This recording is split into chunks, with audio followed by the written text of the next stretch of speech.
लेकिन उन्होंने न्यायमूर्ति साहब ने जो संजीव खन्ना साहब ने ये ऑर्डर आज पारित करा है, बहुत अच्छा लगा है। आप क्यों नहीं मस्जिद के नीचे शिवलिंग ढूंढ रहे हैं? देखिए जी, मेरी बात आपने कही कि मैं ब्राह्मणों को पूजा पाठ करवाना मेरा काम है। हालांकि क्या उस मस्जिद के नीचे जो बात करी जा रही है कि आज वो जो है अजमेर शरीफ दरगाह के नीचे शिवलिंग है, क्या आपकी पूजा वहीं जाके सफल होगी? क्या होगी? हमारी पूजा भगवान तभी एक्सेप्ट करेंगे जब पहले मस्जिद का ढांचा तोड़ा जाएगा और उसके नीचे से जो शिवलिंग निकलेगा उस पर मंदिर बनेगा, तब हमारे महादेव खुश होंगे। हैं, बहुत बढ़िया बात है भाई। कोर्ट ने अपने आदेश में क्या देखिए, आज कोर्ट ने अपने आदेश में सीधे सीधे तौर पे ये कहा, पहली चीज़ कि कोई भी नया केस नहीं डलेगा। दोस्तों, अजमेर शरीफ दरगाह और कई मस्जिदों को लेकर इस वक्त की सबसे बड़ी खबर निकल कर आ रही है सुप्रीम कोर्ट से। मुसलमानों की इस बड़ी जीत पर वकील ने क्या कहा, इसका वीडियो भी हम आपको आगे दिखाएंगे। सरकार गरीब नवाज से उलझने का कैसा अंजाम हुआ, जिसे जानने के बाद कई सारे लोगों के चेहरे पर मुस्कान आ सकती है। कई सारे लोग अल्लाह ताला का शुक्र अदा कर सकते हैं। सुप्रीम कोर्ट ने कल मस्जिद और दरगाह के नीचे मंदिर होने के दावे को लेकर बड़ा फैसला सुनाया है। और शुरू में जो आपने वकील साहब का वीडियो देखा, वो पूरा वीडियो भी हम आपको दिखाने वाले हैं। आप सभी को मालूम होगा कि कुछ दिनों से लगातार मस्जिदों और दरगाहों के नीचे सर्वे करके मंदिर ढूंढने की मांग की जा रही थी। यहाँ तक के बात हिंदुस्तान के राजा ख्वाजा गरीब नवाज तक पहुँच चुकी थी। उनके मुकद्दस आस्थाने पर उंगली उठाने का क्या अंजाम हुआ? 3 जजों की बेंच ने ये साफ कर दिया है कि अब कोई नया सर्वे नहीं होगा। हम किसी को सर्वे करने की इजाजत नहीं देंगे। वर्शिप एक्ट के तहत जो कानून है, जो इबादतगाह जैसी थी वो वैसे ही रहेगी। अपने आदेश में क्या कहा? देखिए, आज कोर्ट ने अपने आदेश में सीधे सीधे तौर पे ये कहा, पहली चीज़ कि कोई भी नया केस नहीं डलेगा जब तक कि ये अगली डेट नहीं आ जाती। प्लेसेस ऑफ वर्शिप एक्ट के तहत जो आता हो, मतलब किसी भी धार्मिक स्थल पे कोई भी हिंदू, मुसलमान, सिख, ईसाई किसी दूसरे की धार्मिक स्थल पे कोई केस नहीं डालेगा। एक बात नया।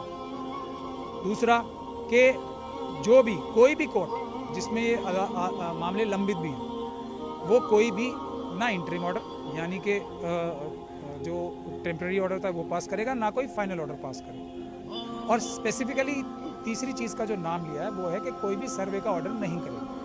तो ये बुनियादी तौर पे ऑर्डर हुआ है, लेकिन ये सारे ऑर्डर अगली तारीख तक के लिए होंगे। और जो आपने कहा कि केंद्र सरकार तैयार हो गई,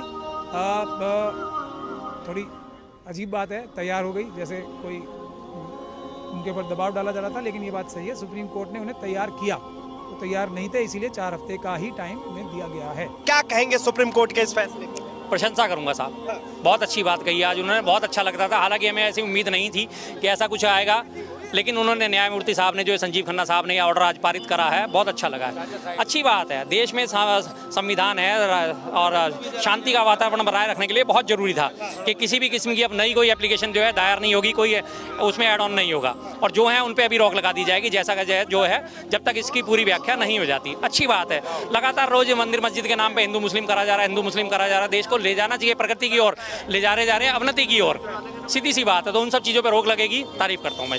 संभल में इतनी बड़ी घटना हुई, पुलिस कहती है कि एक धर्म के लोग जो है वो आरोपी है और दूसरे धर्म के लोग जो है वो कहते हैं कि पुलिस आरोपी है। इस बीच में कुछ समझ नहीं आया, अभी तक आएगा भी नहीं आपको समझ। जब तक इसकी निष्पक्ष जांच नहीं होगी किसी को कोई समझ नहीं आएगा। जो हुआ, किसने करा, कैसे करवाया, क्या नहीं करवाया, जो हकीकत है, जो अभियुक्त होंगे उनके ऊपर पर्दा डाल दिया जाएगा, और इसी तरह से तमाम अटकलें ही जन्म लेती रहेंगी, क्योंकि मामला जो है मुस्लिमों से जुड़ा हुआ है। और सरकार आपको जानते ही हैं कि किस किस्म की सरकार है। इसी सरकार में शामिल जो है गिरिराज सिंह किस तरह के बयान देते हैं, अगर एक मुसलमान तुम्हें एक थप्पड़ मारे तो बदले में 100 थप्पड़ मारो। किस तरह से हिंदू मुस्लिम करा जाता है, तो सरकार उनके बचाव में ही उतरती है हमेशा, कभी उनके विरोध में तो उतरता हुआ देखा नहीं कि उन्होंने गलत दिया बयान, गलत होना चाहिए। तो आपको इसी तरह से जिसकी भी गलती है, पुलिस की, प्रशासन की गलती है, उसकी गलती कभी नहीं मानी जाएगी। दोषी अल्टीमेटली उन्हें ठहराया जाएगा, और ये प्रक्रिया शुरू हो चुकी है। वहाँ के सांसद जो है, संभल के सांसद जी बर्क साहब के पास, उनके एक नया बनते हुए मकान के ऊपर नोटिस चिपका दिया गया है कि ये नक्शे के अनुसार नहीं बन रहा है। बुलडोजर की कार्रवाई शुरू कर दी है, और काफ़ी तमाम प्रॉपर्टीज़ पे जो है लगा दिया गया कि इनके नक्शे लाओ, या इनमें ऐसा था, इनमें अवैध है, या वो अवैध है। जो कि मैंने पहले भी कहा था कि सिर्फ जो सुप्रीम कोर्ट की पिछली गाइडलाइन का जो है कि 15 दिन का नोटिस देना जरूरी है, तो 15 दिन का उन्होंने इंतजार करा है। 15 दिन का इंतजार करने के बाद अब जो उन पर शुरुआत करनी शुरू कर दी है।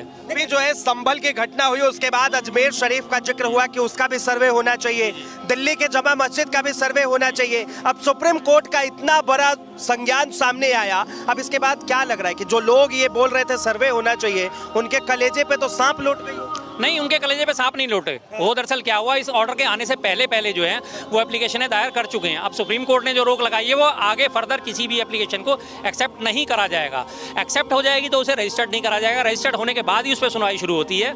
आप अगर आप चाहो तो आज भी जाके आप एप्लीकेशन तो दे सकते हो, लेकिन उस पर रजिस्ट्रेशन नहीं होगा उसका एप्लीकेशन का, और सुनवाई उस पर शुरू नहीं होगी। लेकिन जो पहले दाखिल हो चुके हैं उनके लिए फिलहाल रोक लगाई गई है कि जब तक इस मसले का मैं फैसला नहीं करते तब तक के लिए रोक लगाई गई है। तो कलेजे पे सांप तो खैर लौटेगा ही, जरूरी बात है और लौटना भी चाहिए, अच्छी बात है।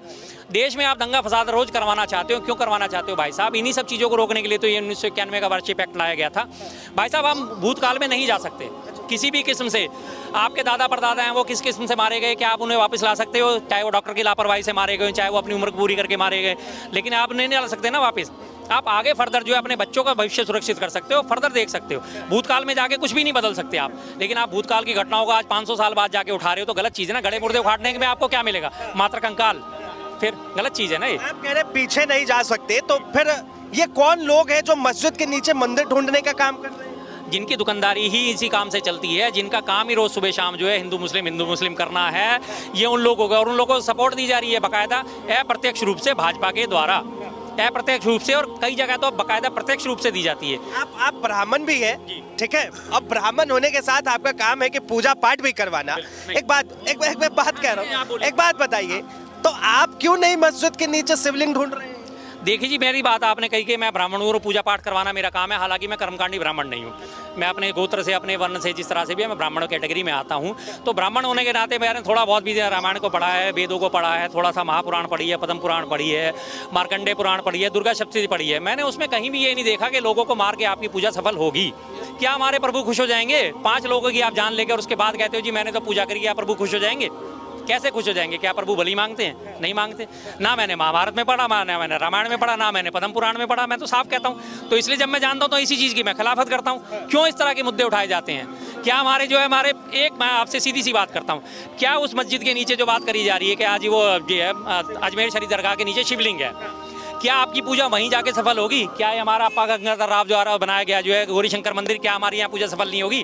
क्या बैद्यनाथ धाम में जाके हमारी पूजा सफल नहीं होगी? क्या केदारनाथ धाम में जाके हमारी पूजा सफल नहीं होगी? क्या ज्योतिर्लिंगों पे जाके हमारी पूजा सफल नहीं होगी? 12 ज्योतिर्लिंग हमारे हैं, उन 12 ज्योतिर्लिंग में 12 ज्योतिर्लिंग में हमारी पूजा सफल नहीं होगी। हमारी पूजा भगवान तभी एक्सेप्ट करेंगे जब पहले मस्जिद का ढांचा तोड़ा जाएगा और उसके नीचे से जो शिवलिंग निकलेगा उस पर मंदिर बनेगा, तब हमारे महादेव खुश होंगे। हैं, बहुत बढ़िया बात है भाई साहब। अगर आपका ऐसा सोचना है तो फिर आप इसके सोचने से सबसे पहले तो हमारे अब कैलाश मानसरोवर को मुक्त कराओ। प्रधानमंत्री जी का जोर कहाँ चलता है? सिर्फ अपने देश के लोगों पे, जो बेचारे पहले से पहले गरीब है, रोजी रोटी में उन्हें कमाने से फुर्सत नहीं है, उनके ऊपर जोर चलेगा। लेकिन जिसके ऊपर जोर चलाना है, आपने देख लीजिए किसी भी लड़ाई में क्या मुसलमानों का योगदान नहीं है, क्या सिखों का योगदान नहीं है, क्या हिंदुओं का योगदान नहीं है, क्या जैनियों का योगदान नहीं है। तमाम तरह के सैनिक भर्ती होते हैं, हर व्यक्ति देश के लिए लड़ता है। उस टाइम वो भूल जाता है कि मैं हिंदू हूँ, मुस्लिम हूँ, सिख हूँ, ईसाई हूँ, कोई नहीं। उसे सिर्फ ये याद रहता है भारत माता, सिर्फ भारत माता। सिर्फ देश के अंदर हिंदू मुस्लिम देश के अंदर हिंदू मुस्लिम इसलिए क्योंकि इन्होंने अपनी रोटी सेक